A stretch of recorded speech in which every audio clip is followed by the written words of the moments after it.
Optimism finally starts testing fault proofs at heart of design and of criticism. A version of the new proof system, which will help secure withdrawals from Optimism and other networks based on its tech, will be deployed to Ethereum's Sepolia test network on Tuesday. One of the biggest rollup networks on Ethereum is finally gearing up its systems for prime time. Optimism, a Layer 2 blockchain, bundles up user transactions and settles them on Ethereum for cheap. It has played a lead role in expanding accessibility to the second largest blockchain ecosystem by market capitalization and serves as the template for the publicly traded crypto exchange Coinbase's own Layer 2 network, Base. But there's a catch to using Optimism today. Fault proofs, a component of the setup considered crucial for security, don't even exist. That's soon set to change. On Tuesday, OpLabs, the main development firm behind the Optimism blockchain, will begin testing fault proofs on Ethereum's Sepolia test network. The new deployment comes a few months after Optimism launched an initial version of fault proofs on Goerli, another Ethereum test network, in October. Karl Floersch, company founder of Optimism and CEO of OP Labs, told CoinDesk he expects the proofs to reach Ethereum's main network later this year, with the Sepolia deployment bringing the team closer than ever to this goal. The tech will help secure withdrawals from the network, and it has been a long time coming, exposing the Optimism ecosystem to embarrassing criticism from advocates of rival blockchains. Rollups and fault proofs. The Ethereum network, stifled for the past few years by sky-high transaction fees, has over the past 2 years turned to Layer 2 rollup networks like Optimism to alleviate congestion.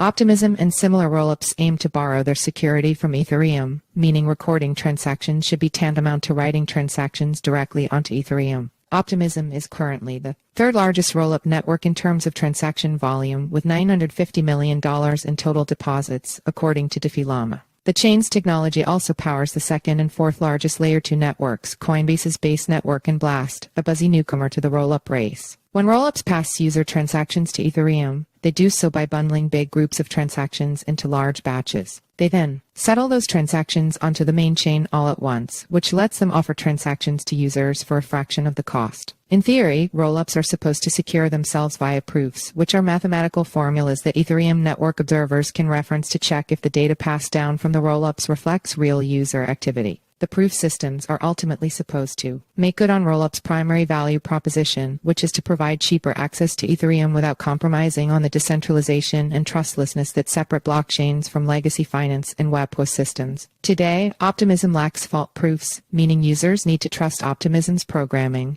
or the Security Council that watches over the protocol, to keep withdrawals secure. The Security Council is just a group of people, not exactly in keeping with the crypto ethos of decentralized, code-based protocols that aren't vulnerable to human whims, biases, and schemes. Fault proofs allow for permissionless, crypto-economically enforced withdrawals, Floersch explained in an interview with CoinDesk. Today, on the chain, you must trust the Security Council to operate honestly in order to keep your withdrawal secured. Optimism Security Council includes several well-known members of the crypto industry, including representatives of OP Labs, the Ethereum Foundation, and Coinbase. They operate a multi-signature wallet that has certain powers over the protocol and can be used to approve upgrades to its code. In the future, Floersch says, withdrawals will be secured, such that even the worst Security Council cannot mess with you. Round 2. Optimism had a version of fraud proofs when it launched in 2020, but the system was deemed insufficient and later scrapped entirely. We made a fatal error when launching those first fraud proofs, said Floersch. This fatal error was that we were so entranced with getting to proofs as quickly as possible that we made a large number of sacrifices in the quality of the system.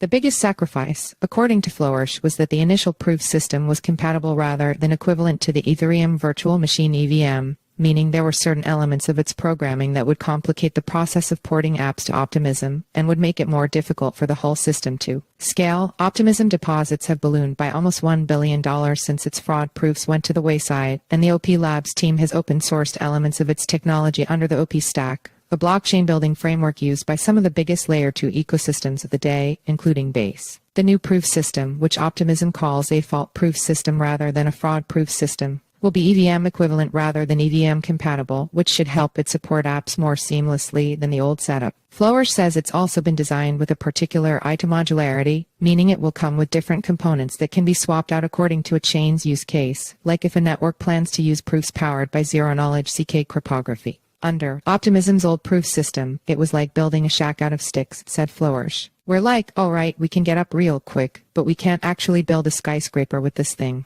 So it ended up not being that useful. With the building blocks provided by Optimism's new system, you can start stacking them on top of each other and building a really sturdy structure, said Floersch. Now we're set to build the Empire State Building. Training wheels. When it comes to its still in progress inner workings, Optimism isn't an outlier. All rollup networks have resorted to using different types of training wheels, which are supposed to help the Layer 2 network safely welcome new users even as they're ironing out certain technical elements of their systems. The Ethereum community has gravitated towards identifying rollups in terms of stages, where Stage 0 rollups use training wheels and require trust from users to work, and Stage 2 rollups are more or less identical to Ethereum in terms of their permissionless and security. Stage 1 system sits somewhere in between. According to Altwobit, a widely referenced Layer 2 watchdog service, Optimism is considered a Stage 0 rollup, whereas Arbitrum, Optimism's biggest competitor, is considered Stage 1 since it already has a working proof system. For either service to reach the final stage, they'll need to further decentralize, which means not just introducing fault/fraud proofs, but deploying the system such that no security councils or other entities have privileged access over the protocol. Floersch wouldn't predict when Optimism would reach Stage 2. If the fault-proof system is not fully ready, said the Optimism founder, then there needs to be a way for manual intervention to come in and update the systems. OP the tortoise. Optimism's delayed timeline for reintroducing proofs has made it the butt of criticism in some corners of the blockchain industry. Making sure that folks actually decentralize, actually build out full proofs, is super fair, super healthy and great for the ecosystem, said Floersch. The time that we took,